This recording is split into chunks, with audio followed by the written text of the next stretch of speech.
प्रिय दर्शकों, आज का जो प्रसंग है बड़ा ही ज्ञानवर्धक, बड़ा ही मोटिवेशनल है। प्रिय दर्शकों, एक कुत्ते ने बताया कि कुछ स्त्रियों को अपना पति अच्छा नहीं लगता और दूसरा पुरुष अच्छा लगता है। वहीं कुछ पुरुषों को अपनी पत्नी अच्छी नहीं लगती और दूसरे की स्त्री अच्छी लगती है। साथ ही आपने देखा और सुना होगा, कुछ लोग बहुत ही मेहनत करते हैं फिर भी वह गरीब रहते हैं। उनकी गरीबी कभी दूर नहीं होती। वही कुछ गरीब लोग बहुत कम समय में धनवान हो जाते हैं और उनकी गरीबी हमेशा के लिए मिट जाती है। आखिरकार ऐसा क्यों होता है? आपने सुना होगा, सभी लोग यही कहते हैं कि यह तो कर्मों का फल है। यह तो ठीक है कि सब कर्मों का ही फल होता है, मगर कर्म कैसे और किस दिशा में करने चाहिए जिससे उस कर्म का सकारात्मक फल मिले? तो आइए इस ज्ञानवर्धक प्रसंग को एक कहानी के माध्यम से समझते हैं। प्रिय दर्शकों, इससे पहले आप हमारे चैनल में पहली बार आए हैं तो चैनल को सब्सक्राइब करें, बेल आइकन को प्रेस करें और अच्छे अच्छे कमेंट किया करें ताकि हर आने वाले वीडियो का नोटिफिकेशन सबसे पहले आपको मिले और आप उन वीडियो को फायदा उठा सकें। चलिए शुरू करते हैं प्रिय दर्शकों, आज की ये प्यारी सी कहानी, ये प्यारा सा वीडियो। प्रिय दर्शकों, एक समय की बात है, एक जंगल में एक आम का पेड़ था। उस आम के पेड़ के नीचे एक कुत्ता रहा करता था। एक दिन उसी पेड़ के पास से होकर के एक साधु निकलते हुए जा रहे थे। उन्हें थोड़ी सी थकान महसूस हुई तो वह संत जो थे उसी आम के पेड़ की छाया में बैठ गए, जिसके नीचे एक कुत्ता रहा करता था। वही जब कुत्ते की नजर उन साधु पर पड़ती है तो कुत्ता साधु से कहने लगता है, महाराज आप तो ज्ञानी हैं, हमको कोई ऐसा रास्ता बताओ जिससे कि शरीर पूरा होने के बाद हमें स्वर्ग की प्राप्ति हो। फिर कुत्ते की बात को सुनकर के वो साधु कहने लगते हैं, यदि तुम स्वर्ग में जाना चाहते हो तो तुम्हें 2 प्रश्नों के उत्तर खोजने होंगे। जिस दिन तुम्हें इन दोनों प्रश्नों के उत्तर मिल जाएंगे उस दिन तुम्हारी समस्या का समाधान हो जाएगा। फिर साधु की बात को सुनकर के कुत्ता कहने लगता है, महाराज आप मुझे अपने दोनों प्रश्न बताओ जिनका उत्तर मैं अवश्य ढूंढ कर रहूंगा। फिर साधु कहता है, हे कुत्ते, मेरा पहला प्रश्न है, भगवान को किस प्रकार भोग लगाने से भिखारी भी राजा बन जाता है? मेरा दूसरा प्रश्न है, स्त्री को दूसरे का पति और पुरुष को दूसरे की पत्नी क्यों अच्छे लगते हैं? प्रिय दर्शकों, इस प्रकार दोनों प्रश्न बता करके वह साधु वहां से चला जाता है। वहीं साधु के चले जाने के बाद में कुत्ता उन दोनों प्रश्नों का उत्तर ढूंढने के लिए चारों तरफ भटकता है, पर उन्हें संतुष्ट भरा उत्तर नहीं मिल पाता है।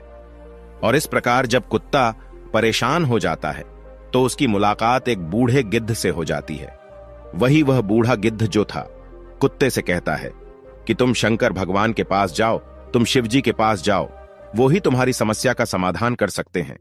प्रिय दर्शकों, इस प्रकार कुत्ता बूढ़े गिद्ध की बात सुनकर के भगवान शिव के पास जाता है तो क्या देखता है, एक जंगल में भगवान शिव और पार्वती विचरण कर रहे थे। फिर तो कुत्ता भगवान शिव के पास जाकर के उन्हें अपनी समस्या बताता है। तो कुत्ते की बात को सुनकर के भगवान शिव और पार्वती वही जंगल में एक शिला पर बैठ जाते हैं और कुत्ते से कहते हैं कि मैं तुम्हें एक छोटी सी कहानी सुनाता हूं। इस कहानी को बड़े ही ध्यान से सुनना। यदि तुमने इस कहानी को पूरे मन से सुना तो निश्चित ही तुम्हें तुम्हारे दोनों प्रश्नों के उत्तर मिल जाएंगे। फिर कुत्ता कहता है, प्रभु मैं आपको वचन देता हूं कि जब तक आप कहानी सुनाएंगे मैं कहानी को पूरे मन से सुनूंगा। आप कहानी को शुरू कीजिए। भगवान शिव कहते हैं कि हे श्वान, एक गांव के बाहर विष्णु भगवान का एक छोटा सा मंदिर था जिसमें एक वृद्ध पुजारी रहते थे। एक दिन एक गरीब मां अपने नन्हे से बालक को मंदिर के द्वार पर छोड़कर चली गई। बहुत खोजने पर भी पुजारी को बालक के परिवार का कुछ भी पता नहीं चला। जब गांव का भी कोई व्यक्ति उस बालक का लालन पालन करने को तैयार नहीं हुआ तो पुजारी ने विष्णु भगवान की इच्छा समझ करके उस बच्चे को अपने पास रख लिया और उस बच्चे का नाम चंदन रख दिया। वहीं गांव के श्रद्धालु भक्तों से जो कुछ भी प्राप्त होता था उसी से भगवान विष्णु का और पुजारी का और उस बालक चंदन का गुजारा चलता था। और यदि किसी दिन भोग कम भी पड़ जाता था तो पुजारी जो था भगवान को भोग लगा करके और स्वयं और उस बालक को गंगाजल पिलाकर के केवल सो जाते थे। वहीं धीरे धीरे चंदन बड़ा होने लगा और अब वह पुजारी के कामों में हाथ बटाने लगा। वृद्ध पुजारी के थके हारे हाथों को अब कुछ आराम मिलने लगा। इसीलिए पुजारी ने अब चंदन को मंदिर की सफाई, भगवान विष्णु की पूजा और उनको भोग लगाने और उनकी आरती करने की विधि अच्छी प्रकार से समझा दी। और स्वयं पुजारी जो थे भगवान विष्णु के नाम जप और संकीर्तन में अपना समय व्यतीत करने लगे। वहीं एक दिन भगवान विष्णु के मंगलकारी नाम का जप करते हुए उन पुजारी के प्राण छूट गए। अब पुजारी की मृत्यु हो जाने के बाद में वह चंदन नामक बालक जो था, उसका संसार में भगवान विष्णु के अलावा कोई दूसरा सहारा नहीं रहा, क्योंकि उस बच्चे को पुजारी ने ही पाला था। वही पुजारी ने मरने से पहले उस चंदन को 3 बातें बताई थीं। पहली बात, हमेशा विष्णु भगवान को ताजी गर्म रसोई का ही भोग लगाना। दूसरी बात, भगवान को भोग लगाए बिना स्वयं कुछ भी नहीं खाना। तीसरी बात, भगवान विष्णु पर विश्वास रखकर कभी भी किसी भी वस्तु का संग्रह नहीं करना, बासी भोजन का भी नहीं। वहीं उस चंदन नामक व्यक्ति को पुजारी की तीनों बातें ठीक से याद थीं और वह चंदन उन तीनों ही बातों का बड़े ही ध्यान से पालन करता था। यदि कोई भक्त पहले से बना भोजन या मिठाई मंदिर में दे जाता तो बालक चंदन जो था उसे गरीबों में बांट देता था।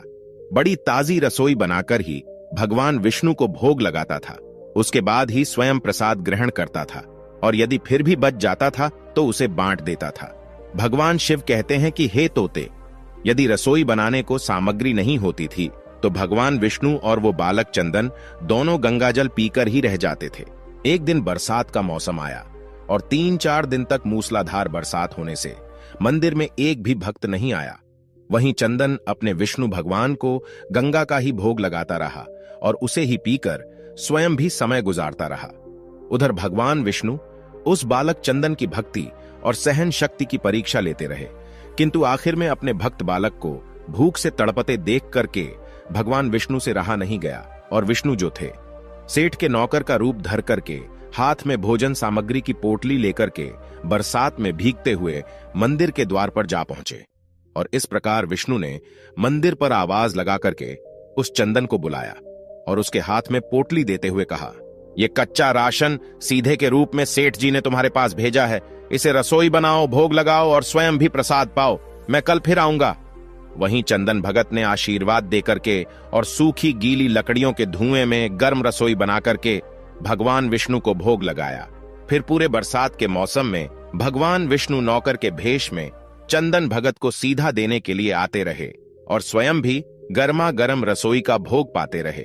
भगवान शिव कहते हैं कि हे श्वान, एक दिन चंदन भगत ने सोचा कि सेठ जी को सीधा भेजते हुए 4 महीने हो चले हैं, किंतु वे स्वयं कभी भी मंदिर में भगवान विष्णु का प्रसाद ग्रहण करने नहीं आए। फिर अगले दिन भगवान विष्णु नौकर के वेश में जब सीधे की पोटली देने आए तो चंदन भगत ने उनसे कहा, अरे भाई, तुम्हारे सेठ जी इतने बड़े धर्मात्मा हैं कि रोजाना तुम्हारे हाथों से सीधा भिजवा देते हैं और कभी भी स्वयं मंदिर में प्रसाद लेने के लिए नहीं आते। इस कारण से मेरा हृदय अत्यंत दुखी हो रहा है। तुम अपने सेठ जी से कहना कि कल वो भी मंदिर में प्रसाद ग्रहण करने के लिए अवश्य पधारें। वहीं चंदन भगत की बात को सुनकर के भगवान विष्णु चौंक कर घबरा उठे और बोले, अरे पुजारी जी, सेठ जी मेरे द्वारा आपको सीधा भेजते हैं। आप इससे भगवान को भी भोग लगा लेते हैं और स्वयं भी प्रसाद पाते हैं। फिर सेठ जी को बीच में बुलाने की क्या जरूरत है? जैसा चल रहा है वैसा ही चलने दीजिए। भगवान शिव कहते हैं कि हे श्वान। फिर वह चंदन कहने लगा, ऐसे कैसे चलने दूं? आपके धर्मात्मा सेठ जी इतने दिनों से सीधा भेज रहे हैं, क्या मैं उन्हें भगवान का प्रसाद देने का अपना कर्तव्य भी पूरा ना करूं? मैं किसी का उधार खाने वाला नहीं हूं। अपने सेठ जी से कह देना, यदि कल वो भगवान विष्णु का प्रसाद ग्रहण करने के लिए नहीं आए तो मैं उनका सीधा लेना बंद कर दूंगा। फिर तो नौकर बने विष्णु भगवान अपने चंदन भगत की अकड़ को देख करके एकदम से कांप उठे और यह सोच करके मन ही मन में हंसे कि वाह बेटा, आज तो लेने वाला ही देने वाले पर धौंस दिखा रहा है। लेकिन सरल हृदय भक्त के मनोभाव पर रीझ करके भगवान विष्णु बोले, ठीक है पुजारी जी, कल सेठ जी मंदिर में प्रसाद ग्रहण करने जरूर पधारेंगे। वहीं दूसरे दिन बड़े सवेरे ही भगवान विष्णु नौकर के भेष में दूध और बहुत सारी भोजन सामग्री लेकर के मंदिर पहुंच गए। वहीं चंदन चौंकते हुए बोला, भाई, आज इतना सारा सीधा किस लिए लेकर आए हैं? तो नौकर बने विष्णु भगवान बोले, पुजारी जी, क्या आप भूल गए? आज आपने सेठ जी को प्रसाद के लिए बुलाया है, इसलिए आप छक करके रसोई बनाइए और विष्णु भगवान को भोग लगाइए। वहीं नौकर बने विष्णु भगवान कहने लगे, हे चंदन भगत, ये तो बता दीजिए कि सेठ जी को किस समय आना है।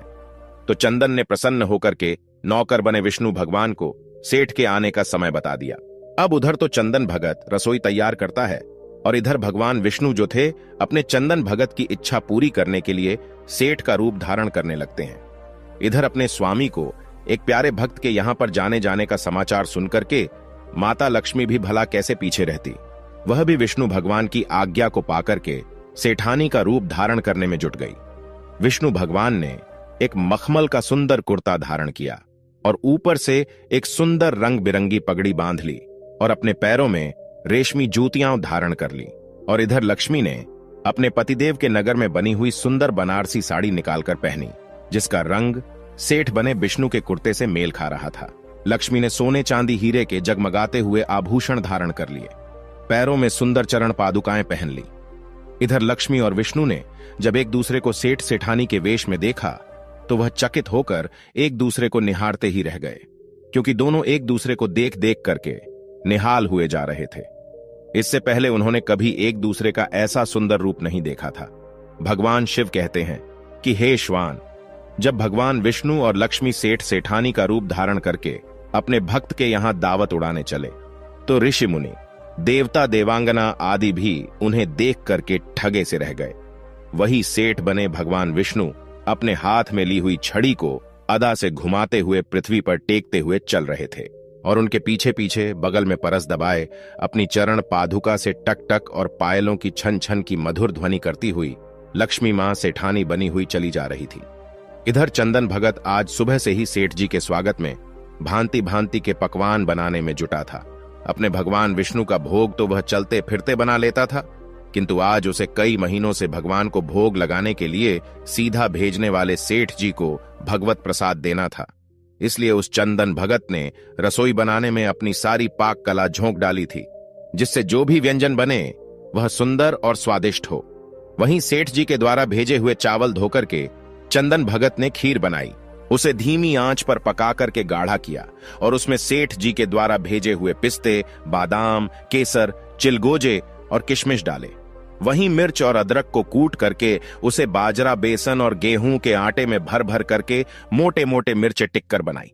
रसोई बना करके चंदन भगत पुनः स्नान करने चला गया ताकि स्वच्छ वस्त्र पहन करके भगवान विष्णु को भोग लगा सके और उसके बाद में सेठ जी को उनका प्रसाद पवा सके। भगवान शिव कहते हैं, हे श्वान, जब चंदन भगत स्नान करके लौटा तो क्या देखा, सेठ जी प्रसाद ग्रहण करने के लिए स्वयं तो आए ही है, संघ में अपनी सेठानी को भी लाए हैं।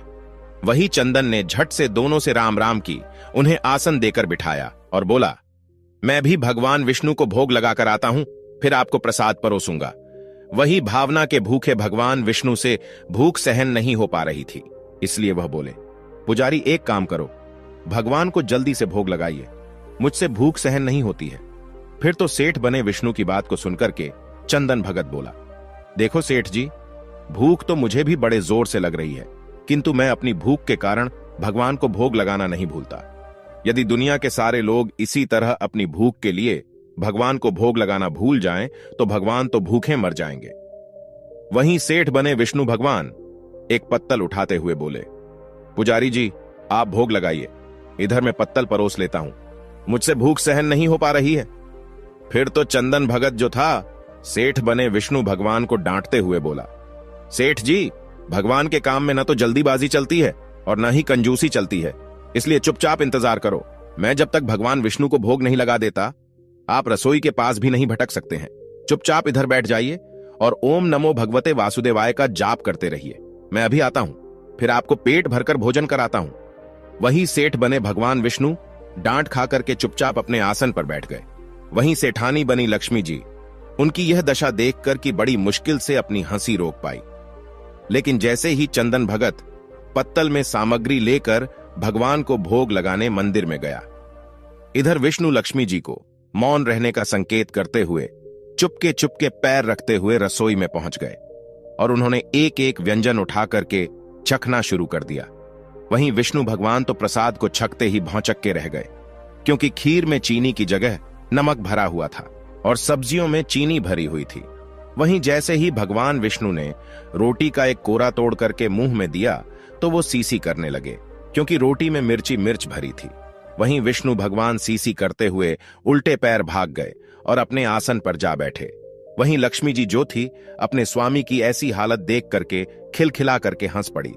इससे पहले कि भगवान विष्णु लक्ष्मी के सामने कुछ सफाई दे पाते, चंदन भगत ओम नमो भगवते वासुदेवाय मंत्र का जप करते हुए रसोई में पहुंचा और उसने भोग को रसोई में मिला करके उसे पवित्र बना डाला और फिर सेठ जी के सामने पत्तल परोसकर हाथ जोड़कर बोला, सेठ जी, मैंने भगवान विष्णु को भोग लगा दिया है, अब आप भी जी भरकर प्रसाद पाइए। वहीं विष्णु तो अभी अभी भक्त की शक्ति से भी जोरदार उसके हाथ की बनी हुई रसोई छक चुके थे, अतः उसे ग्रहण की बात सुनकर ही उनके पसीने छूटने लगे। कभी भगवान विष्णु चंदन भगत का तो लक्ष्मी का मुख देखने लगते, वहीं चंदन भगत को सेठ जी की ढील बर्दाश्त नहीं होती है और वह कहता है, सेठ जी, अब क्या हो गया आपको? अभी अभी तो आप इतने उतावले हो रहे थे, आपको बहुत तेज भूख लग रही थी, पर अब आप खाने में इतनी देरी क्यों कर रहे हैं? आप जल्दी से प्रसाद ग्रहण करो, तभी तो माता जी भी प्रसाद ग्रहण करेंगी और उसके बाद में फिर मैं प्रसाद पाऊंगा। वहीं चंदन भगत की ललकार को सुनकर के विष्णु भगवान ने चुपचाप खीर का कुल्हड़ उठाया और सारी नमकीन खीर गट गट पी गए। कुल्हड़ खाली होने की देर थी कि चंदन ने उसे झट से भर दिया। अपने प्रिय भक्त के हाथों परोसे हुए भोग में भगवान को आज दुगना स्वाद आने लगा। चंदन परोसता गया और भगवान विष्णु पीते गए। वहीं जगत माता लक्ष्मी भक्त और भगवान दोनों के प्रेम को देख करके मंत्रमुग्ध होती रहीं। अब सारी रसोई समाप्त हो गई तो भगवान ने एक जोर की डकार ली। वहीं चंदन को होश आया और बोला, वाह सेठ जी वाह, मैं ही बावला था जो आज इतनी थोड़ी सी रसोई बनाई। मुझे पता होता कि आपको प्रसाद ग्रहण करने का इतना बड़ा शौक है तो मैं और ज्यादा रसोई बनाता। वहीं भगवान विष्णु अपने पेट पर हाथ फेरते हुए सेठानी बने लक्ष्मी की ओर मुस्कुराकर देखते हुए बोले, पुजारी जी, मैं इतना रोज खाना कहां खाता हूं, किंतु आज प्रसाद इतना स्वादिष्ट बना था कि अपने पर बस ही नहीं रहा और खाता चला गया। किंतु तभी चंदन भक्त रुआंसा होकर बोला, सेठ जी, वो तो आपने ठीक किया, लेकिन माता जी तो भूखी रह गई। रसोई तो आपने सारी साफ कर दी। फिर तो ममतामयी लक्ष्मी पर चंदन की उदासी देख करके रहा नहीं गया। उन्होंने बची हुई खीर की 4 बूंदें अपने कंठ में टपका लीं। पर विष्णु भगवान द्वारा भोग लगाने से प्रसाद में अद्भुत अलौकिक स्वाद भर गया था। ऐसी सुगंधित और मीठी खीर छक्कर कि जगत जननी आकंठ तृप्त हो गई और उनके तृप्त होते ही सृष्टि का प्रत्येक प्राणी तृप्त हो गया। फिर चंदन भगत बोला, सेठ जी, आपने और माता जी ने प्रसाद ग्रहण कर लिया, इससे मुझे अत्यंत संतोष हुआ है। समझ लीजिए, आप दोनों द्वारा प्रसाद ग्रहण करने से मेरा पेट भर गया। मेरी तो वैसे भी महीने में 4-4 एकादशी हो जाती हैं, किंतु मैं भी एक दाना ले ही लेता हूं, जिससे कि विष्णु भगवान के प्रसाद का अनादर ना हो। और ऐसा कह करके चंदन भगत ने खीर के पात्र में लगा हुआ एक चावल का दाना उठा करके अपने कंठ में डाल लिया। वहीं चावल के एक दाने से ही उस चंदन भगत की जन्म जन्मांतर की भूख प्यास मिट गई और समस्त वासनाओं और इच्छाओं की तृप्ति हो गई। भगवान शिव कहते हैं कि हे श्वान, वहीं उसके ज्ञान के नेत्र खुल गए और उसने क्या देखा कि उसके सामने यानी चंदन भगत के सामने भगवान विष्णु और जगत जननी लक्ष्मी जी आशीर्वाद की मुद्रा में मुस्कुराते हुए खड़े हैं। फिर तो भगवान विष्णु और लक्ष्मी का असली रूप देख करके चंदन भगत दौड़ करके उनके चरणों में लौट गया। वहीं भगवान विष्णु ने चंदन भगत को अपने हाथों से उठा करके अपने सीने से लगा लिया और कहा, बेटा बताओ तुम्हें क्या चाहिए? मैं तुम्हारी भक्ति से बहुत ही प्रसन्न हूं, जो इस प्रकार से भगवान को भोग लगाते हैं, सच्ची निष्ठा के साथ में उन पर आस्था रखते हैं, उनके जन्म जन्मांतर के पाप दूर हो जाते हैं और उनकी गरीबी हमेशा के लिए दूर हो जाती है। वहीं चंदन भगत कहने लगा, प्रभु मुझे कुछ नहीं चाहिए, केवल आपका प्यार चाहिए। वहीं भगवान विष्णु कहते हैं, नहीं चंदन, तुमने अब तक गरीबी देखी है, मैं तुम्हें वरदान देता हूं कि तुम इस राज्य के राजा बनकर के इस राज्य का सुख भोगोगे और शरीर पूरा होने के बाद में तुम्हें स्वर्ग की प्राप्ति होगी। और फिर ऐसा कहकर के भगवान विष्णु और लक्ष्मी अंतर्ध्यान हो जाते हैं। वही गरीब चंदन जो था, भगवान को नित्य नियम से भोग लगा करके स्वयं भोजन करता था, जिसका उसे फल मिला कि वह भिखारी से राजा बना।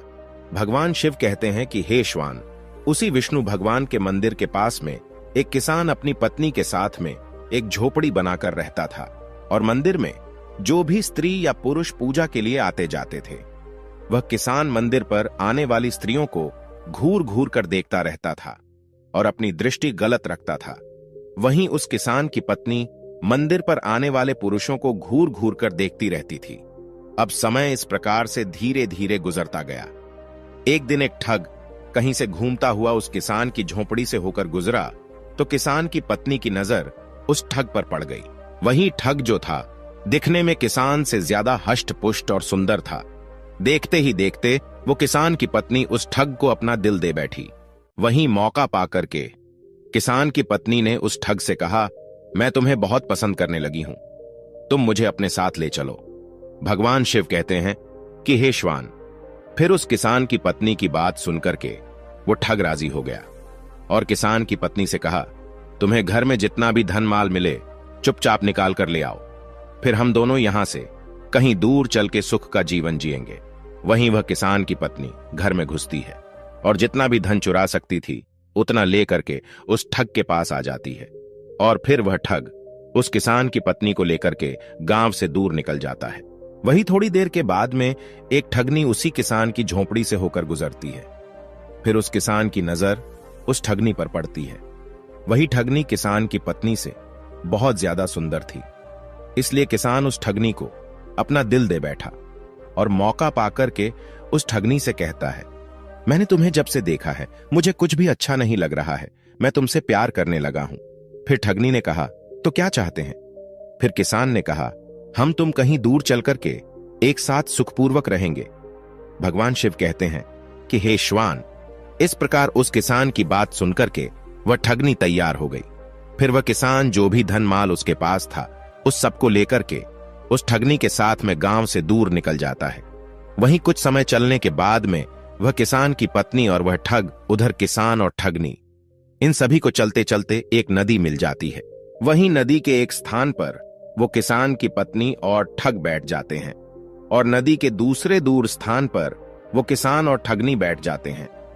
वहीं न तो किसान को अपनी पत्नी के बारे में पता है कि वह ठग के साथ चली गई है, ना ही किसान की पत्नी को किसान के बारे में पता है कि वह ठगनी के साथ चला गया है। भगवान शिव कहते हैं कि हे श्वान। नदी पर पहुंचने के बाद में वह ठग किसान की पत्नी से कहता है कि तुम यह गहना मुझे दे दो, मैं पहले इस गहने को नदी के पार रखा आऊं, फिर तुम्हें नदी पार कराऊंगा। वहीं ठग की बातों में आकर के किसान की पत्नी धन उस ठग को दे देती है। वहीं वह ठग जो था धन माल लेकर के उस किसान की पत्नी को उसी नदी में ढकेल देता है और धन माल लेकर के वहां से चला जाता है। वहीं दूसरी तरफ ठगनी जो थी उस किसान से माल लेकर के उस किसान को नदी में धोखे से ढकेल देती है और माल लेकर के दूर चली जाती है। भगवान शिव कहते हैं कि हे श्वान। इस प्रकार वह किसान और उसकी पत्नी नदी में डूबते उछलते हुए एक स्थान पर मिल जाते हैं और फिर दोनों को अपनी अपनी गलती पर बड़ा पछतावा होता है। वहीं उस नदी के आसपास उन दोनों को बचाने वाला कोई नहीं होता है और इस प्रकार किसान और उसकी पत्नी की नदी में डूबकर मौत हो जाती है। अंत में भगवान शिव कहते हैं कि हे श्वान, जो अपने का नहीं हुआ वह किसी और का नहीं हो सकता है। अब तुम अपने पहले प्रश्न का उत्तर सुनो। तुम्हारा पहला प्रश्न था कि भगवान को किस प्रकार भोग लगाने से भिखारी भी राजा बन जाता है। तो समझ लो, जिस प्रकार इस कहानी में एक गरीब चंदन ने विष्णु लक्ष्मी का भोग लगाया और सेवा की, उसी प्रकार जो भी इंसान गरीब चंदन की तरह सच्चे मन से पूरी आस्था के साथ में नियमानुसार भगवान का भोग लगाता है, वह भगवान की कृपा से निश्चित राजा बन जाता है। जिस प्रकार से वह गरीब चंदन एक राजा बन गया, इसलिए हर इंसान को रोजाना सच्चे मन से नियमानुसार भगवान का भोग रोजाना लगाना चाहिए। उसके बाद ही स्वयं भोजन ग्रहण करना चाहिए। यदि जो भी इंसान ऐसा करता है तो निश्चित ही लक्ष्मी की उस पर कृपा होती है और ऐसा व्यक्ति भिखारी होकर भी राजा बन जाता है। भगवान शिव आगे कहते हैं कि हे श्वान, अब तुम अपने दूसरे प्रश्न का उत्तर सुनो। तुम्हारा दूसरा प्रश्न था कि स्त्री को दूसरे का पति और पुरुष को दूसरे की पत्नी क्यों अच्छे लगते हैं। तो समझ लो, तो जो स्त्री या पुरुष चरित्रहीन होते हैं, ऐसे चरित्रहीन स्त्री या पुरुष को हमेशा दूसरे का पति या दूसरे की स्त्री अच्छे लगते हैं। जिस प्रकार से वो किसान और उसकी पत्नी दोनों ही चरित्रहीन थे। न किसान को अपनी पत्नी अच्छी लगती थी और न ही किसान की पत्नी को अपना पति किसान अच्छा लगता था। इसलिए उन्होंने चरित्रहीनता की, और जो चरित्रहीनता करते हैं उन्हें निश्चित एक दिन अपने कर्मों का भोग भोगना पड़ता है। इसी वजह से उस किसान और उसकी पत्नी की नदी में डूबकर मृत्यु हुई। पति पत्नी के बीच सच्चा प्रेम, वफादारी, सेवा, आत्मीयता, विश्वास तभी रह सकता है जब उनमें एक निष्ठा का व्रत हो। यदि कोई स्त्री अनेक पुरुषों से या कोई पुरुष अनेक स्त्रियों से गुप्त संबंध स्थापित करता है तो उसके शरीर में, रक्त में, मन में, मस्तिष्क में अनेक तत्व मिल जाने के कारण अस्थिरता, खींचतान, आकर्षण, विकर्षण के दौर चलने लगते हैं। ऐसी अवस्था में सच्चा प्रेम, वफादारी एवं आत्मीयता असंभव है। व्यभिचारी स्त्री पुरुषों का दाम्पत्य जीवन हमेशा कपट, धूर्तता, मायाचार और छल से भरा हुआ होता है। यह अवसर पड़ने पर अपने साथी को ही धोखा देते हैं। इसलिए जो चरित्रहीन स्त्री होती है उसे कभी अपना पति अच्छा नहीं लगता, और जो चरित्रहीन पुरुष होता है उसे कभी भी अपनी स्त्री अच्छी नहीं लगती, और ऐसे स्त्री पुरुष को अंत समय में नरक में जाना पड़ता है।